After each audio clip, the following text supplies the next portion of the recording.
Varicose veins కి సరైన చికిత్స కోసం సంప్రదించండి ఎవిస్ హాస్పిటల్. నమస్తే అమ్మా. నమస్తే అమ్మా. అమ్మా, మనకి పోలీస్ వర్గారోహణ ఉంది. ఈ రోజు యొక్క విశిష్టత ఒక్కసారి.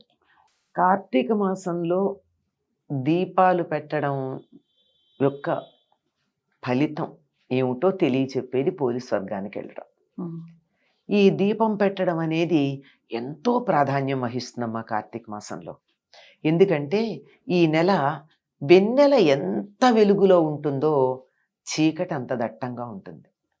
ఎందుకంటే ఈ సమయంలో భూమి సూర్యుడికి చాలా దూరంగా ఉండే కాలం, అందువల్ల చలి ఉంటుంది. అందుకని దీపాలకి ప్రాధాన్యం. మళ్ళీ దీంట్లో ఆధ్యాత్మిక విషయం పక్కకు పెడితే లౌకిక విషయం మాట్లాడుతున్నాను నేను. ఇది దీపానికి ప్రాధాన్యం. పైగా చలిగా ఉంటుందేమో, నువ్వుల నూనెతో వెలిగించినటువంటి దీపం పెట్టినట్టయితే అది ఆరోగ్యానికి మంచిది. ఇదేదో వైద్యులు కూడా అంగీకరించారు.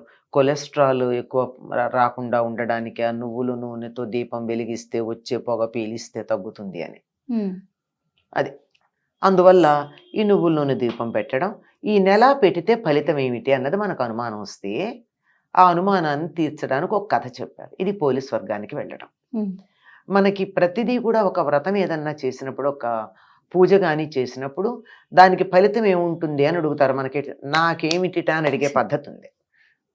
ఏదో ఉండాలి కదా. ప్రయోజనం అనుద్దిశ్య నమందోపి వర్తతే.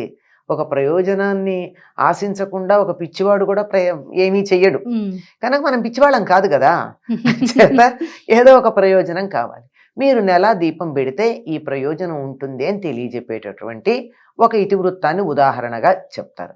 అందుకే ప్రతి వ్రతంలోనూ మీకు ఒక వ్రత కథ ఉంటుంది. ఈ కథలన్నీ కూడా ఈ భారతదేశంలో జరిగినవే. అందువల్ల ఒక్కొక్క కథ ఒక్కొక్క ప్రాంతంలో ఉన్నట్టుగా చెప్తారు.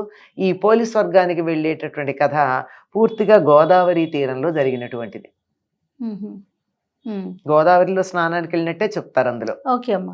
పైగా ఈ కార్తీక మాసంలో దీపాలు పెట్టుకోవడం అన్నది ఒక వర్గానికి ఒక వర్ణానికి చెందిందేం కాదు. అందరూ పెట్టుకోవాలి, అందరూ పెట్టచ్చు. వీళ్ళకి అర్హత ఉంది, వీళ్ళకి అర్హత లేదని కాదు. ఎందుకో అసలు ఇవేమీ తెలియకుండానే ఈ సనాతన ధర్మంలో ఒక సామాజిక వర్గానికి ప్రాధాన్యం ఉంది, ఒక దానికి లేదు అని దుమ్మెత్తుకొస్తూ ఉంటారు.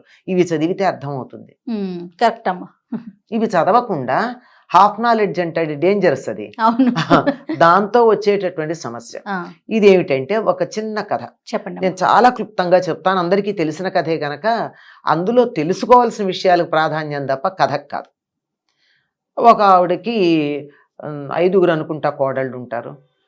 పై 4 కోడళ్ళు అంటే ఇష్టం, 5వ కోడలంటే ఎందుకో ఇష్టం ఉండదు. ఎందుకంటే జాతి వైరం అమ్మ, స్వభావాలు వేరుగా ఉంటే ఇష్టం ఉండదు అంతే.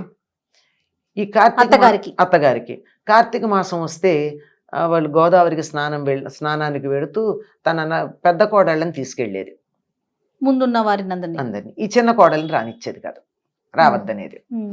సో ఈవిడికి కూడా ఉంది కోరిక పాపం. అందుకని ఏం చేసేది, వాళ్ళు అలా వెళ్ళంగానే ఇటు పెరట్లో ఉన్న బావి నీళ్లతో స్నానం చేసి, ఆ పెరట్లోనే ఓ పత్తి చెట్టు ఉంటే పత్తి చెట్టుకున్న పత్తి తీసి ఓ ఒత్తిలాగా చేసి, క్రితం రోజు మజ్జిగ చేసినటువంటి కవ్వం ఉంది, ఆ కవ్వానికి ఈ ఒత్తిని రాచేది. కాస్త వెన్న అంటుకుంటుందిగా, అది దీపం తులసి దగ్గర పెట్టేది. పెట్టి అది మరి నేతి దీపం పెట్టిన ఫలితం ఆవిడికి. పెట్టి బియ్యం వాడేసుకునే బుట్టలను ఉంటాయి మనకి, అంటే వెదురుతో బుట్టలు ఉంటాయమ్మా. బియ్యం కడిగి అందులో వేస్తారు, పొడి పొడిగా వచ్చేస్తాయి. నీళ్లు కారడానికి కొంచెం ఖాళీలు ఉంటాయి కదా, ఈ బుట్ట దాని మీద బోర్లించేది. ఎందుకంటే దీపం దూరం నుంచి వస్తున్న అత్తగారికి వాళ్ళకి కనపడకూడదు. వాళ్ళు వస్తున్న జాడ రాగానే గబగబా ఇవన్నీ పక్కన పెట్టి ముసుగు పెట్టుకుని పడుకునేది. అమ్మయ్యా, పుణ్యం మాకే వచ్చింది, దీనికి పుణ్యం రాలేదని వాళ్ళు సంతోషపడ్డారు. అయిపోయింది. చివరి రోజు నెల రోజులు చేసింది. అయిపోయింది. చివరి రోజున వీళ్ళందరూ ఆ గోదావరిలో దీపాలు వదలడానికి వెడతారు కదా, అలా వెళ్ళారు.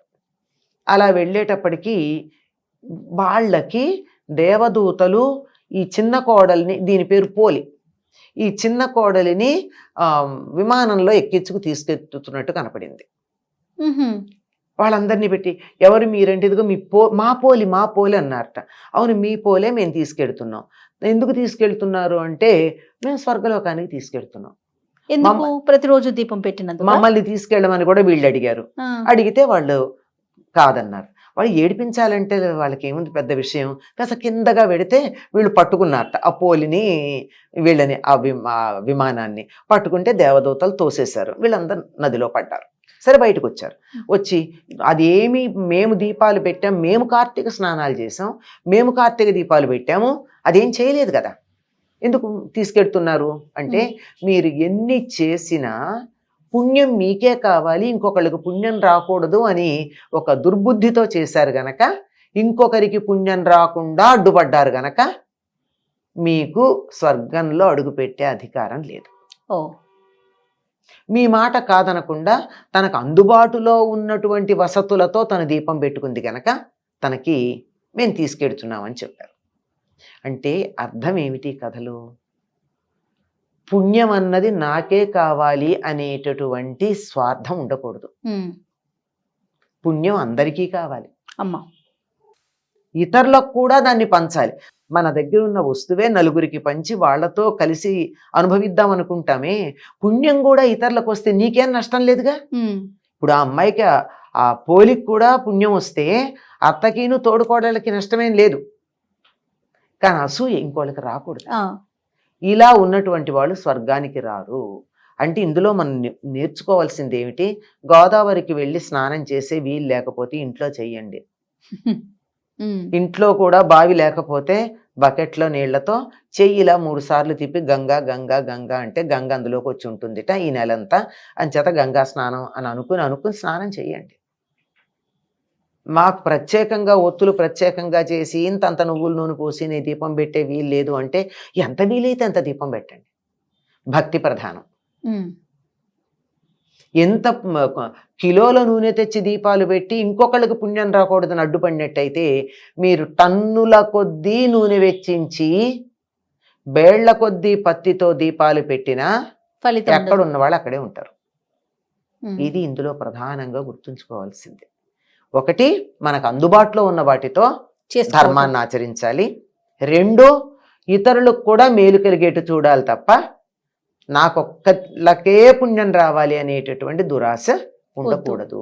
ఇది తెలుసుకున్న వాళ్ళు ఒకవేళ ఏ కారణంగా నైనా కార్తీక మాసంలో దీపం పెట్టకపోయినా నమస్కారం చేసి నాకు ఇవాళ కుదరలేదు, ఎవరెవరు పెట్టారో వాళ్ళకి నమస్కారం చేస్తున్నాను అనుకున్నా మనకి సరైన పుణ్యం లభ్యమవుతుంది. ఈ వ్రతాల్లో ఈ నోముల్లో ఉన్నటువంటి కథలు చదువుకోవడం ద్వారా మనం తెలుసుకోవాల్సిన విషయాలు చాలా ఉన్నాయమ్మా. మన ప్రవర్తనకి సంబంధించిన విషయాలు ఉన్నాయి. ఇతరులు పుణ్యం సంపాదించుకోవడానికి సహాయపడు, నువ్వు వెళ్ళలేకపోతే, నేను గుడికి వెళ్ళలేకపోతే నీకు ప్రోత్సహిస్తామా, నువ్వు వెళ్ళిరా అంతే, చాలు అంతే. అది లేకపోవడం వల్ల వాళ్ళు ఎంత చేసినా వాళ్ళకి పుణ్యం రాలేదు అని. ఇది పోలీస్ స్వర్గానికి వెళ్ళినటువంటి కథ. ఇది కార్తీక మాసంలో అమావాస్య నాడు చివరి రోజు చేస్తారు. ఆ రోజు మంగళవారం శుక్రవారం అయితే అయ్యో మన ఇంటి ఆడబడుచు కదా ఎందుకు పంపిస్తాము అని చెప్పి మాట్లాడి చేస్తారు. ఓకే, ఇంకా ఆ రోజు ఏమైనా ప్రత్యేకమైన విధి విధానాలు పాటించాలమ్మా? ఏమీ లేవమ్మా. ఈ కార్తీక మాసం అంతా ఏం విధి విధానాలు ఉన్నాయి? తెల్లవారుజామున సూర్యోదయానికన్నా 1.5 గంటల ముందు స్నానం చేయడం, తులసి దగ్గర దీపం పెట్టడం, ఆహార నియమాలు పాటించటం. ఆహార నియమాలు ఉన్నాయి కదా మనకి, ఏదో సాత్విక ఆహారమే తింటాం, రజోగుణానికి సంబంధించింది తమో గుణానికి సంబంధించిన ఆహారాలు తినకుండా ఉండడం, అట్లాంటి నియమాలే ఉన్నాయి. సాయంత్రం మళ్ళీ ఎలాగో దీపం పెడతాం. ఇంకా అమావాస్య ఉంది కనుక, కార్తీక మాసమే కనుక తులసి దగ్గర మళ్ళీ సూర్యాస్తమైన తర్వాత దీపం పెట్టుకుంటాం. అంతే. నమస్తే. నమస్తే అమ్మా.